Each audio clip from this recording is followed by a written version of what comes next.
messengers of challenging proposals, guardians of the goodness and beauty which shine forth in a life of fidelity to the gospel.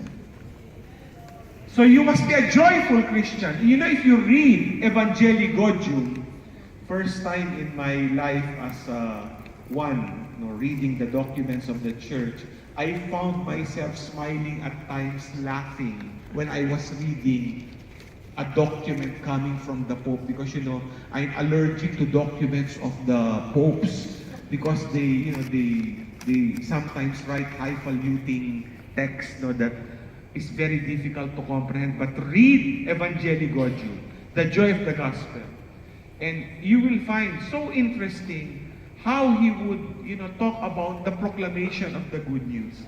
He says we must all be joyful Christians. The sad thing he wrote there is that Christians are, it's like it's already Easter Sunday. You look at their faces, they look like Good Friday. He wrote that. It's not mine. He wrote that. He said, you look at a Christian today, it's very sad. When you encounter them, it's like they came out of a funeral. And he told us priests, he said, the confessional, do not treat the confessional, dear priest, as torture chambers. He wrote that. That's not my word. You read Evangelii Gaudium.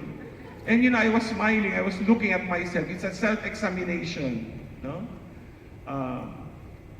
Isn't it very, at times we find it difficult to go to confession, knowing our sins. And there are those who do not go to confession to their parish priest. They go to another parish.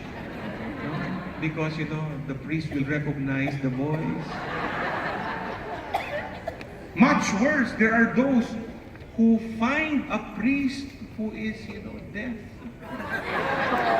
Very rare. No, very difficult, no? When I was a formator in the seminary, I had an experience. I was going to an old Belgian priest for confession. And then after my confession, it was a short one, but he gave me a penance that I could not take. He said, you do the stations of the cross and in between pray the rosary. What? Is that how grave my sin was? Well, anyway, he's an old one. I went to the rector of the seminary. I was really bothered. And he said, why did you go to confession to that priest? He's already senile, You should have